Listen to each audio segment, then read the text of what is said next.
So the first topic from Igcse Physics 0625, topic 1.1, length and time. The first topic that we are going to cover from that is measurement of any kind of length using a ruler. Now, this is a very familiar task and we've been doing it in our primary schools and we've all, it's very familiar. But one of the things that should be considered over here is that previously, we were generally measuring objects like blocks or some other objects that were kind of regular. So let's just say that we have a block, and if we are going to measure the length of a block using a ruler, it's not a difficult task and it's fairly easy because I can see that it goes from here till here, and I can easily see that it's 1.1, whatever the dimensions are for this ruler, right? So, however, think about taking a reliable measurement for any irregular object. Like this is a block. Let's just say we have a weird shape of this rock. Now, how do I take the length of this rock or this wire that is shown in the diagram? So for that, it is important to mark the start point and the end point of the rock or the irregular object, whatever you are measuring. And in this case, I'm gonna mark this as the start point and this as the end point, and then extrapolate it on the ruler and just measure the length between these 2 points on my ruler, these 2 points. Okay, so this would be the approximate length of the irregular object. Now, one thing is to note that there are different types of rulers. By different types, I don't mean shapes or, some other thing. Yes, there are different shapes too, but they have their own function. Let's just say we have set squares, which are 90-degree rulers, and they are rulers, but they just have this one thing that they help us identify if an object has 90-degree or not. If any object that we are using in our experiment is it inclined at 90-degree, but regardless, that's not important right now. The thing that is important to note is that even these rulers can have different scales. For example, you can see that from this 11 to this 12, the length, that is this length, is far greater than the length from this 11 to this 12. That basically means that this 11 to this 12 is probably in inches. However, the ruler that is shown below shows measurements in centimeters. Now, as it is important to know that there are different types of scales and rulers that have different scales on them. For this case, for IGCSE, we are just going to consider measurements in centimeters or meters, SI units, right? Moving forward, now we have discussed how we are going to measure the lengths using a ruler. Then why do we feel the need to introduce this new technique of using a measuring cylinder when we are measuring the length?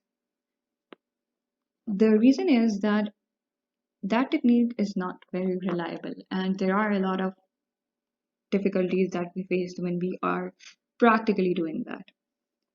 In this case, right over here, I can see that there is this simple cylindrical block, and the length is not very difficult to find. And I can see that this is the length from here till the top here, right? I can just put a ruler next to it and just see the length, right?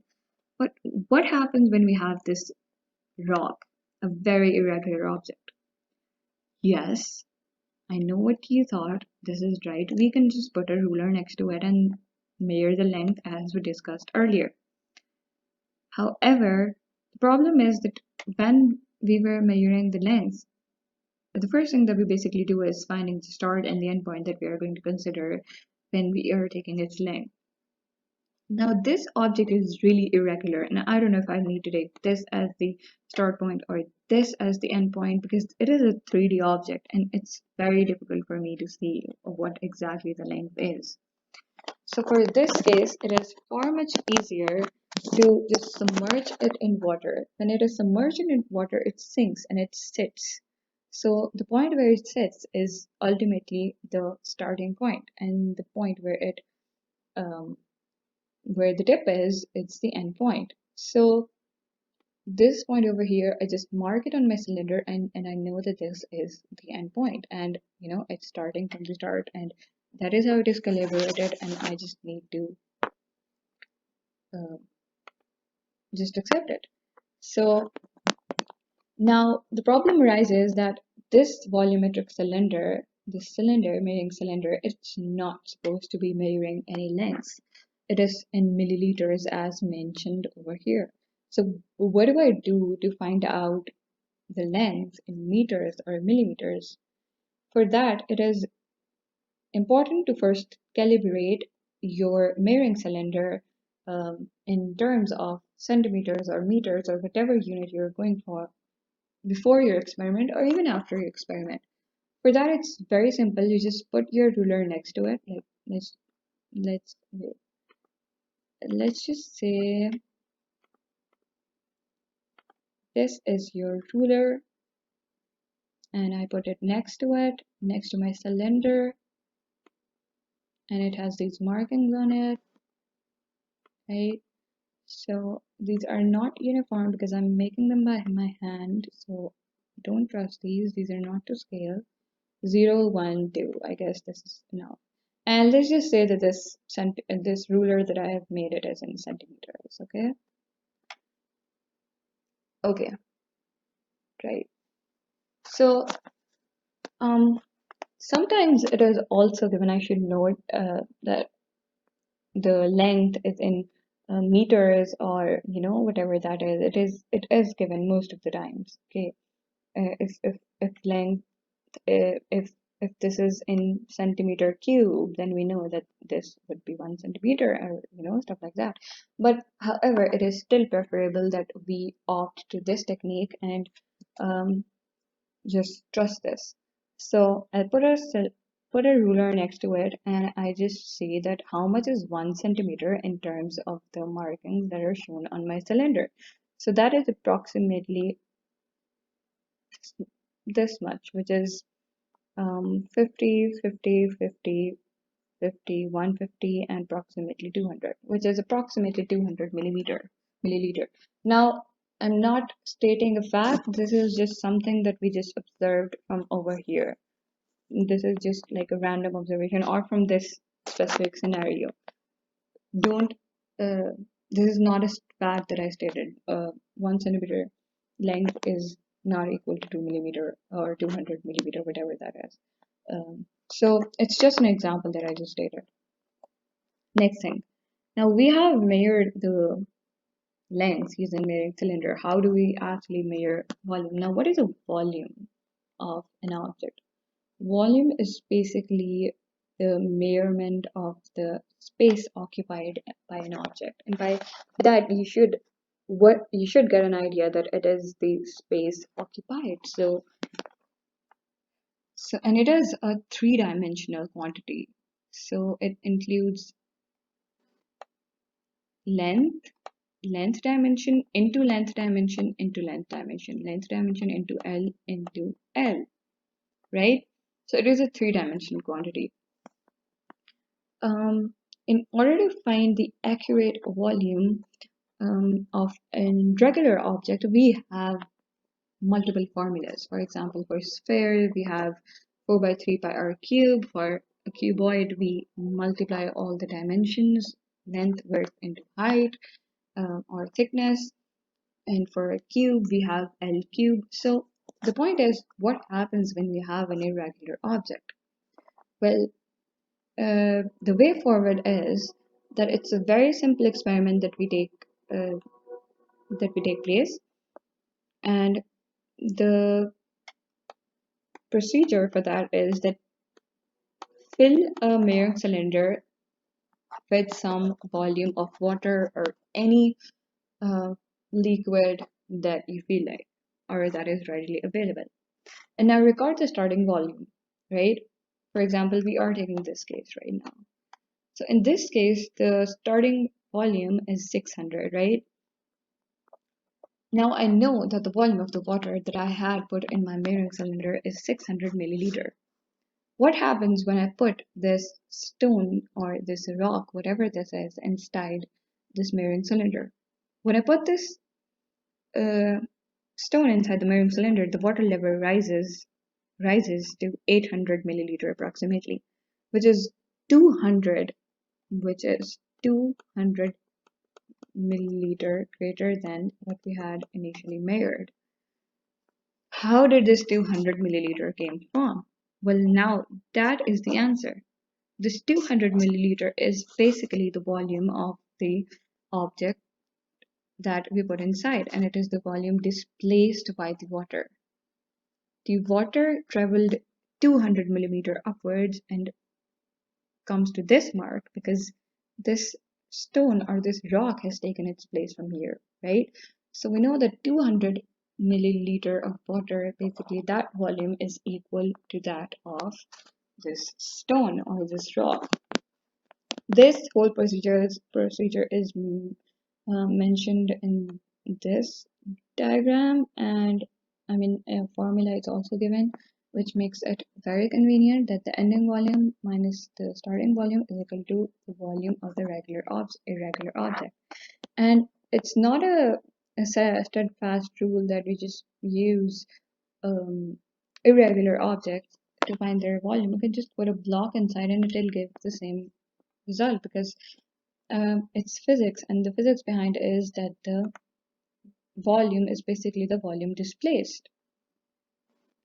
So another important thing to note right here is that when you're practically doing this experiment, it is important that you are standing right next to the mirroring cylinder, and your line of sight, like if this is your eye, it should be perpendicular. It should be perpendicular to the mirroring cylinder. This angle should be 90. It should be perpendicular because if I'm standing here, I see a lower value, and if I'm standing over here, I see a lower value, and if I'm standing over here, let's say, I see a higher value, and that is inaccurate, and we don't want that.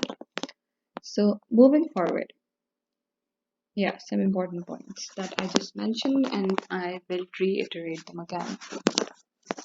So this technique of volume measurement is mostly used for irregular objects, but again, we can use it for any kind of an object because the physics is that the volume of the object is the volume of the liquid displaced in the mirroring cylinder or that rises. Make sure that your line of sight is perpendicular to the mirroring cylinder to avoid parallax error. So this error basically that I was talking about previously is called parallax error, and we need to avoid that in order to get accurate measurements. Another important thing that might come handy and is that when we are practically doing it, or when there is a question that asks about um, how we are going to carry this experiment out or to line out the procedure of this experiment, it is important to give out smaller details that stand you out, that show that you really know what you are talking about. So one of the things is that when we have colored solution, it is very difficult to find out the phase boundaries. So it is suggested to look at the upper meniscus, and the meniscus is basically this concave or convex type of an oval that is formed on the top of the cylinder or whatever that we are observing. So when we have um, colored uh, colored solution, then we are looking at this upper meniscus, this value. However, when we have a colorless solution, some people say that it's better to look at the lower meniscus, but basically the both are the same. So you can look at either one of them. There would be very small error in it because it's basically a line. It's not, it's sorry, it's basically just a straight line.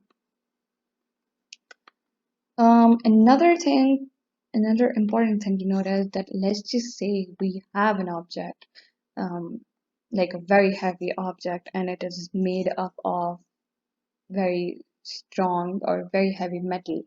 Let's just say I just have this very weird shape of metal object, and I'm just dropping this inside my mirroring cylinder. Well, there would be some splashback, and um, it's really gonna affect our readings, and we don't want that.